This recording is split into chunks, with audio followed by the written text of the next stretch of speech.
اعوذ باللہ من الشیطان الرجیم بسم اللہ الرحمن الرحیم۔ چھٹی جماعت کے طلباء و طالبات، السلام علیکم ورحمۃ اللہ وبرکاتہ۔ پیارے بچوں، آج ہم آپ کے لیے آپ کی نصاب سے 12واں سبق لے کر حاضر خدمت ہیں۔ اس کا عنوان ہے علامہ ڈاکٹر سر محمد اقبال رحمۃ اللہ علیہ۔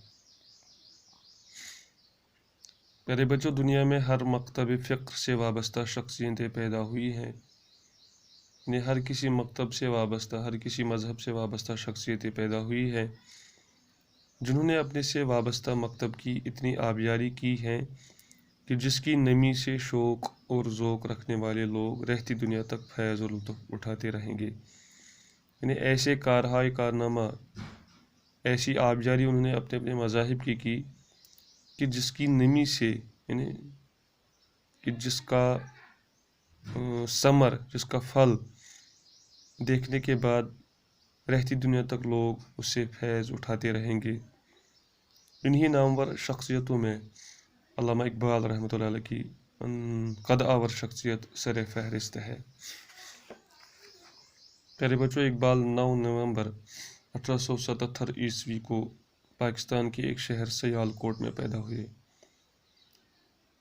اقبال رحمۃ اللہ علیہ کے والد شیخ نور محمد نے آپ کی تعلیم و تربیت کی طرف خاصی توجہ دی۔ اقبال رحمۃ اللہ خود بھی کافی ذہین تھے۔ والد نے اقبال کو پہلے ایک ممتاز علمی شخصیت مولانا سید میر حسن کے سپرد کر دیا، جن کی تعلیم و تربیت کا اثر اقبال کے ذہن میں زندگی بھر رہا۔ 1923 میں جب حکومت برطانیہ نے آپ کو سر کا خطاب پیش کرنا چاہا، یعنی برطانیہ کی حکومت نے آپ کو سر کا خطاب دینا چاہا، آپ نے حکومت برطانیہ سے کیا کہا کہ جب تک میرے استاد مولوی میر حسن کو شمس العلماء کا خطاب نہ دیا جاتا، میں سر کا خطاب قبول نہیں کروں گا۔ اس کے برعکس گورنر سر ایڈورڈ میکلن پریشان ہوا کہ چونکہ مولوی میر حسن نے کوئی کتاب نہیں لکھی ہے تو اس کو اتنا بڑا خطاب کیسے دے سکتے ہیں۔ اس پر اقبال رحمۃ اللہ نے جواب دیا، اے سر، مجھ سے بڑھ کر آپ کو کون سی کتاب چاہیے، یعنی مجھ سے بڑھ کر کون سی کتاب آپ کے لیے میر حسن کی ہے چاہیے۔ سر ایڈورڈ اس جواب سے اتنا متاثر ہوا کہ اس نے فوراً اقبال کا مطالبہ پورا کیا اور مولوی میر حسن کو شمس العلماء کا خطاب ملا۔ یعنی شمس العلماء کا مطلب ہے علماء کا آفتاب۔ آپ کو شاعری کا شوق بچپن ہی سے تھا۔ اس بارے میں آپ مرزا نواب خان داغ سے اصلاح لیتے تھے، جنہیں داغ دہلوی بھی کہا جاتا ہے، اسی سے اصلاح لیتے تھے۔ شعر کی یعنی شاعری کا اصلاح انہی سے لیتے تھے۔ BA کے بعد آپ نے MA کیا اور فلسفہ کو بطور مضمون خاص اختیار کیا، یعنی فلسفی کو۔ فلسفے میں آپ کو ایک قابل ترین اور مشہور استاد پروفیسر تھامس آرنالڈ کی رہنمائی حاصل ہوئی۔ انگریز استاد تھا پروفیسر تھامس آرنالڈ۔ 1899 میں آپ نے MA کیا اور یونیورسٹی بھر میں اول آئے، جس پر آپ کو ایک طلائی تمغہ یعنی گولڈ میڈل انعام کے طور پر ملا۔ شاعری میں اقبال کی شہرت دور دور تک پھیلی۔ 1900 عیسوی میں اپنی انجمن حمایت اسلام کے جلسے میں، یعنی انجمن حمایت اسلام ایک جلسہ منعقد کرتی تھی، اس میں آپ نے ایک نظم نالہ یتیم پڑھی، جس کو سن کر سننے والوں نے آنسوں اور آہوں سے داد دی۔ آپ کی سب سے پہلی نظم ہمالیہ، یعنی علامہ اقبال کی سب سے پہلی نظم ہمالیہ، جو بانگ درا کی بھی پہلی نظم ہے، بانگ درا ان کا شاعری کا مجموعہ، پہلا مجموعہ ہے، اس کی پہلی نظم ہے۔ اس کے چھپتے ہی اقبال کی شہرت ملک کے گوشے گوشے میں پہنچی۔ اس میں ایک شعر ہے، اے ہمالا اے فصیل کشور ہندوستان، یعنی ہمالیہ پہاڑ کے مطلب اقبال نے کہا ہے کہ تو اس ہندوستان یعنی کشور ملک کو کہتے ہیں، اس ملک کی فصیل یعنی دیوار ہے، فصیل کہتے ہیں دیوار کو، چومتا ہے تیری پیشانی کو جھک کر آسمان، یعنی اتنا اونچا پہاڑ ہے کہ اس کی پیشانی کو آفتاب چومتا ہے، آسمان چومتا ہے۔ اس کے بعد 2 سال بعد آپ کی دوسری نظم سارے جہاں سے اچھا ہندوستان ہمارا شائع ہوئی۔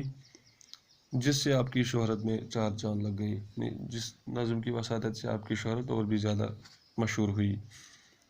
اقبال رحمۃ اللہ علیہ نے کیمبرج یونیورسٹی کے فارسی کے استاد، یعنی کیمبرج یونیورسٹی کے فارسی کے استاد پروفیسر A.G. براؤن کے مشورے کے مطابق ایران کے فلسفے پر ایک مقالہ لکھا اور میونخ یونیورسٹی میں پیش کیا۔ یہ مقالہ آپ نے 3 سال کی سخت محنت کے بعد مکمل کیا تو میونخ یونیورسٹی نے آپ کو PhD کی ڈگری عطا کی، یعنی اسی مقالے پر آپ کو PhD کی ڈگری کا خطاب ملا۔ اور کیمبرج یونیورسٹی نے ایک امتیازی سرٹیفکیٹ سے نوازا۔ اس کے بعد کیمبرج یونیورسٹی نے آپ کو امتیازی سرٹیفکیٹ دی۔ PhD اور بیرسٹریٹ لاہور کی کر PhD اور بیرسٹریٹ لا ہو کر آپ وطن واپس آئے، یعنی 2 ڈگریاں لے کر گورنمنٹ کالج لاہور میں شعبہ فلسفے کے پروفیسر مقرر ہوئے۔ 1.5 سال کے بعد یہاں بھی استعفیٰ دے دیا۔ اس کے بعد اقبال نے آزادی کے ساتھ شاعری پر توجہ دی۔ اپنی نظموں میں آپ نے انگریزوں کی مکاری سے اہل وطن کو خبردار کیا۔ ان کا کام یہی تھا کہ انگریزوں کی مکاری سے لوگوں کو بیدار کیا جائے۔ جلیانوالہ باغ جو امرتسر میں ہوا تھا، اس کا وہ ظلم و ستم دیکھ کر انگریزوں کی طرف سے وہ ظلم و ستم دیکھ کر علامہ اقبال کا دل دہل گیا۔ آپ کی پہلی فارسی کتابیں اسرار خودی اور رموز بے خودی ہیں، جن سے آپ کی شہرت ایران اور افغانستان پہنچی۔ یعنی یہ فارسی میں یہ کتابیں ہیں، اسرار بے خودی اور رموز بے خودی۔ 1917 سے آپ کی صحت بگڑنے لگی اور 1938 عیسوی کو آپ اللہ کو پیارے ہو گئے اور شاہی مسجد لاہور کے احاطے میں سپرد خاک ہوئے، یعنی لاہور کے شاہی مسجد کے احاطے میں آپ دفن ہوئے ہیں۔ انا للہ و انا الیہ راجعون۔ یہ تھا علامہ اقبال کے بارے میں اس سبق کے حوالے سے چند معلومات جو آپ نے حاصل کی ہے۔ اب آپ کے لیے چند سوالات رکھتا ہوں۔ پہلا سوال میرا آپ سے ہے کہ علامہ اقبال کی پیدائش کب اور کہاں ہوئی؟ دوسرا سوال، آپ کو انگریز حکومت کی طرف سے پہلا خطاب کون سا ملا تھا؟ تیسرا سوال، گولڈ میڈل آپ کو کس ڈگری پر ملا تھا؟ چوتھا سوال،